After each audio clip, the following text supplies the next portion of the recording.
প্রত্যেকবার একটা কথা মনে করিয়ে দিয়েছি, আমরা যারা নির্যাতিত গত 17 বছর তারাই আমরা সামনের সারিতে নেতৃত্ব দিব।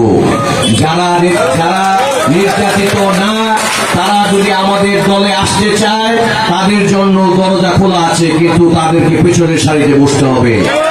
যারা আওয়ামী লীগ করেছে, নির্যাতন করেছে বিএনপি সহ সাধারণ মানুষকে, তাদের জন্য তাদের নামের রেকর্ড আমরা তৈরি করছি।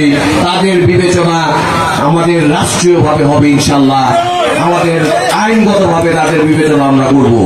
সকলকে ধন্যবাদ জানাই।